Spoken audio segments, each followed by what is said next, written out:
Pelibatan orang tua dalam menyelaraskan pendidikan di rumah dan di sekolah. Fakultas Ilmu Pendidikan, Universitas Pancasakti Bekasi. Disusun oleh Adah Ipah, Aisulastri, Ranis Hasan Alhari, Sri Nurhayati, dan Yen Subianti. Video ini kami buat untuk memenuhi tugas UTS mata kuliah program pelibatan orang tua yang diampu oleh Ibu Wening Rahayu, MPD. Berikut pemaparan dari kelompok kami. Latar belakang peranan orang tua sangatlah penting dalam pendidikan, karena pendidikan yang pertama dan utama dimulai dari lingkungan keluarga dan orang tua, yang menjadi kunci utama terjadinya sebuah pendidikan dalam keluarga itu sendiri.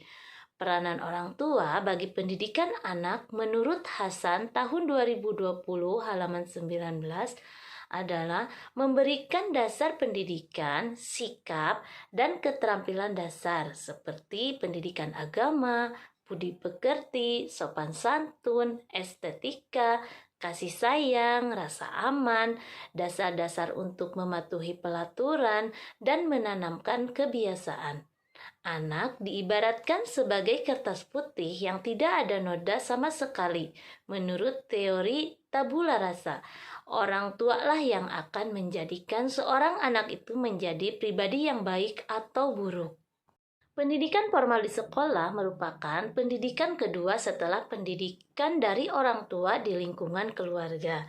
Sejalan dengan pendapat Marijan tahun 2012 halaman 24 yang menyatakan keluarga atau rumah tangga merupakan tempat pertama untuk pembentukan kepribadian dan pendidikan. Dalam pendidikan di sekolah perlu adanya hubungan yang baik dengan orang tua peserta didik agar terjadi keselarasan pembelajaran di sekolah dan di rumah. Berpartisipasi orang tua sangat penting bagi terciptanya kelancaran dalam pembelajaran. Dalam proses pendidikan di rumah, untuk membantu anak belajar banyak hal yang dapat dilakukan oleh orang tua, antara lain orang tua diharapkan dapat mengontrol, memberi petunjuk, memberi bimbingan, dan memberi motivasi. Pelarasan pendidikan di lembaga PAUD dan di rumah. Kendala-kendala yang ditemui dalam menyelaraskan pendidikan di rumah dan di sekolah meliputi: 1. Ada jarak sosial antara rumah dan sekolah. 2. Perbedaan tentang tujuan pendidikan. 3. Ada perasaan rendah diri orang tua yang diakibatkan keterbatasan dan pengalaman ketidaksuksesan sekolah mereka dibandingkan para pendidik. Yang keempat, munculnya kekhawatiran pada diri pendidik terhadap orang tua siswa dengan tingkat pendidikan yang lebih tinggi. Yang kelima, orang tua merasa tidak ada pertolongan dan kesempatan untuk berkontribusi dalam cara yang bermakna terhadap program. Yang terakhir, orang tua dan pendidikan membawa tekanan mereka dalam hubungan tersebut. Upaya-upaya yang dapat dilakukan untuk membina penyelarasan antara orang tua dan lembaga pendidikan. Di antaranya: 1. Adanya agenda bagi para pendidik untuk bekerja sama dengan orang tua. Yang kedua, para pendidik harus mendengar dengan sungguh-sungguh dan menyampaikan gagasan bahwa orang tua adalah pimpinan dalam tim orang tua yang mendukung perkembangan anak. Yang ketiga, program-program harus mengimplementasikan program pelibatan dirancang untuk kebutuhan keterlibatan orang tua. Yang terakhir, program-program yang dibutuhkan harus bekerja sama mendukung orang tua seperti untuk perawatan anak. Baik, yang selanjutnya adalah dukungan orang tua atau keterlibatan orang tua terhadap pengembangan kegiatan di sekolah. Ada beberapa poin di sini yang akan saya sampaikan.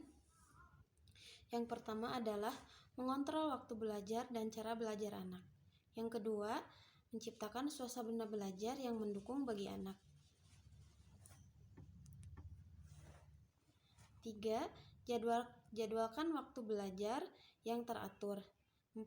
Hindarkan semua hal-hal yang dapat mengganggu anak pada saat belajar. 5. Bimbing anak untuk menyelesaikan setiap tugas yang diberikan oleh lembaga pendidikan. 6. Perhatikan kegiatan anak pada saat berada di lembaga pendidikan atau di sekolah. Yang ketujuh, berikanlah teladan yang baik terhadap anak, karena pada sejatinya orang tua adalah sebaik-baik contoh bagi anaknya.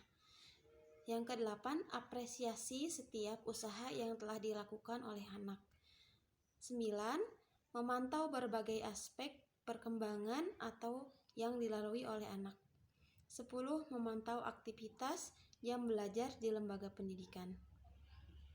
Selanjutnya adalah komunikasi orang tua dan pendidik terhadap perkembangan anak.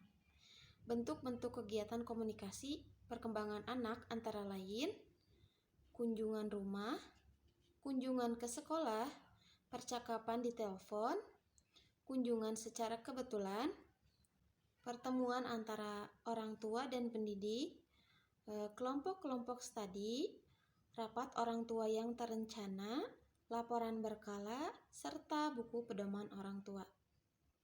Bismillahirrahmanirrahim. Selanjutnya, bentuk pelibatan orang tua di sekolah dan rumah.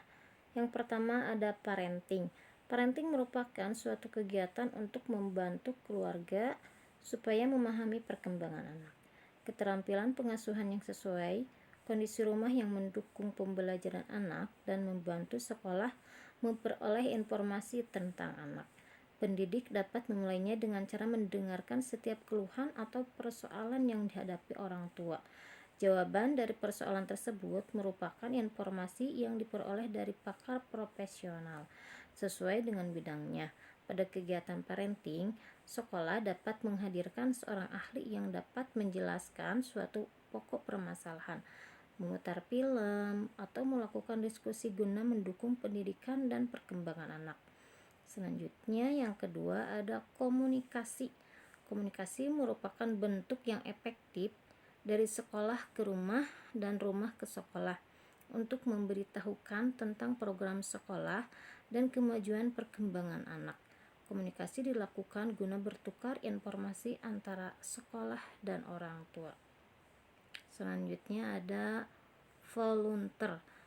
Volunteering merupakan kegiatan untuk meningkatkan perekrutan dan mengorganisasikan orang tua dengan tujuan membantu dan mendukung program sekolah di mana anaknya belajar. Orang tua dapat menjadi tenaga bantu bagi guru, kepala sekolah, dan anak ketika di kelas atau aktivitas lain di sekolah. Agar bentuk kerjasama ini berjalan efektif, diperlukan rencana yang matang, pelatihan, dan pengawasan untuk membantu para volunteer memahami program yang akan dijalankan. Selanjutnya ada pengambilan keputusan. Pengambilan keputusan merupakan suatu kegiatan untuk mengumpulkan suara orang tua dalam pengambilan keputusan tentang kebijakan sekolah dan praktiknya. Orang tua sebagai aktivis kelompok yang bebas untuk memantau sekolah dan bekerja untuk meningkatkan kualitas sekolah. Kegiatan dalam bentuk kemitraan ini antara lain melibatkan keluarga dalam pengumpulan dana melalui bazar, menjadi panitia dalam membuat kebijakan dan pengangkatan staf, dan terlibat dalam merencanakan kurikulum untuk membantu mereka belajar memahami hal yang mendasari program yang berkualitas sehingga mereka lebih mendukung pelaksanaan kurikulum tersebut. Menurut Morrison 2012.2.384. Untuk selanjutnya ada keterlibatan orang tua pada pembelajaran anak di rumah. Bentuk kemitraan ini, sekolah dapat menyediakan berbagai informasi dan ide-ide untuk orang tua tentang bagaimana membantu anak belajar di rumah sesuai dengan materi yang dipelajari di sekolah, sehingga ada berkelanjutan proses belajar dari sekolah ke rumah. Orang tua dapat mendampingi, memantau, dan membimbing anak di rumah yang berhubungan dengan tugas di sekolah. Sekolah dapat menawarkan buku dan materi bagi orang tua untuk dipergunakan membantu anak di rumah, memberikan petunjuk cara mendampingi anak belajar di rumah, dan mengembangkan website yang berisi tentang aktivitas yang dilakukan di kelas yang disertai saran bagaimana orang tua dapat mengembangkan dan menindaklanjuti kegiatan di kelas tadi.